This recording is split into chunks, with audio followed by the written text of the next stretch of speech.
Greetings, Internet people. Ranting Ramsey here. Sorry, I meant to do this video yesterday, but Monday night, I apparently contracted food poisoning because I ate dinner on Monday and went, wow, my stomach doesn't feel very good. And it didn't feel very good for a few hours. And then I woke up at about 2 in the morning and ralphed my brains out for about 4 hours. I didn't realize you could do that, but you can. And so I spent most of yesterday just feeling absolutely fucking miserable and sleeping on my couch back there. And that was pretty much how I spent my day yesterday. But when I finally did start feeling better, I was able to actually do a little research. And I've been meaning to do this particular rant for a few days now. But there's just so much to go over that it took me a while to get my head straight on it.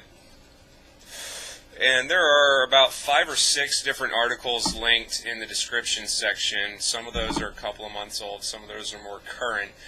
But it's where I got the bulk of my information on this one, aside from just, various other places.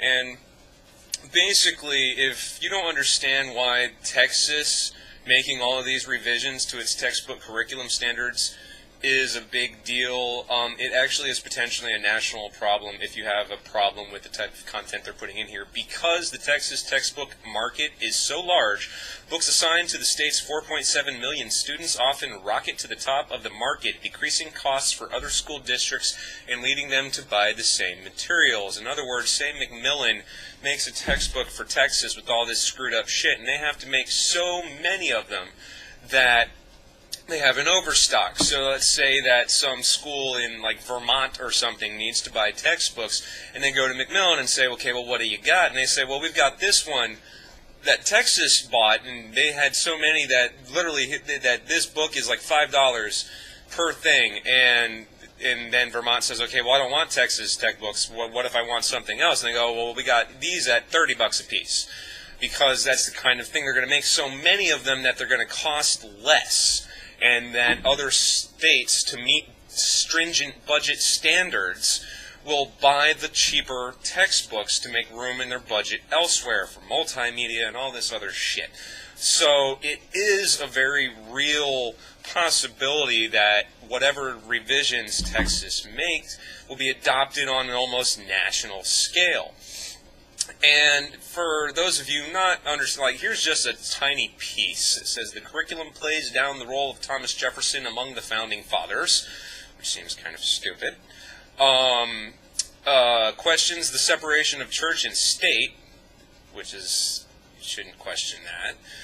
Claims the U.S. government was infiltrated by communists during the Cold War. So that's just absolutely kind of blew my mind. And on one of these, it actually has samples of the suggested text. And I'm not going to read all of it. What I am going to read are the study questions from the first section, because the study questions, in my opinion, provide the best example of exactly how skewed this material is in one obvious direction. So after a block of text, as we all remember in our textbooks, there were study questions, and there's 3 study questions that I have here. One of them says, when the FDR Memorial was opened in 1997 near the Tidal Basin in Washington, successful protests by liberal activist groups led to the removal of Roosevelt's cigarette holder from his statue, and also had his wife, Eleanor, depicted without her trademark fur coat. Explain other ways that liberal pressure groups distort history today. Tasty irony. Nom, nom, nom, nom, nom. So, second question is, discuss, based on your own life experience, whether Ivy League educated bureaucrats in Washington understand how real Americans live and the values they cherish. Oh, come on, people. Number 3, compare the questionable legislative tactics used by Roosevelt in the passage of the Emergency Banking Act with the techniques employed by President Barack Obama in 2010 to try to pass his health care reform bill. Now, I could honestly see this as constructive if there were attacks on both sides? Why not discuss how Reaganomics led to many of the problems we have now?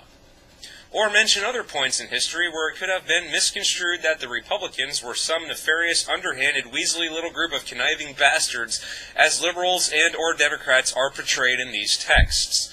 What I'm saying is that if it was balanced, it wouldn't be so bad. But it's clearly not balanced. It is clearly Republican-driven, and that's just not good. Not because it's Republican-driven, but because it's anything-driven. I'm getting to that. But does this sort of sensationalism belong in our textbooks anyway? We all know students hate it, but shouldn't a bland recording of actual fact and recorded history be the content of our textbooks? Should we not be educating our children with cold, hard fact in our public schools, leaving spiritual education and the guiding of forming of opinions to the parents? These textbooks are clearly swayed in one direction, attempting to make one side look better than the other. That is what is not good.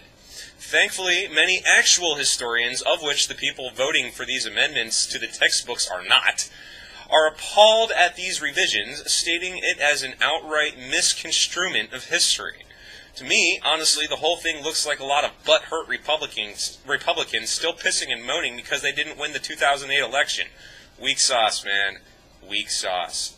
For the record, though, I am against this sort of extremism in either direction.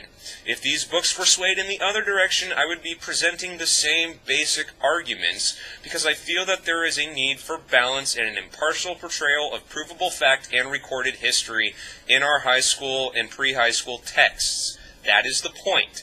These books are clearly none of the above. So, and one last thing here. California, bless its weed-loving heart, has publicly declared that they will go to whatever lengths that they must to ensure these Republican-driven textbooks never breach the borders of its classrooms. Bravo, California. Bravo. I salute you. Hey, did you get all that, man? We all know students hate it, but shouldn't a bland recording of actual fact and recorded history be the content of our textbooks? Should what the fuck did I write here?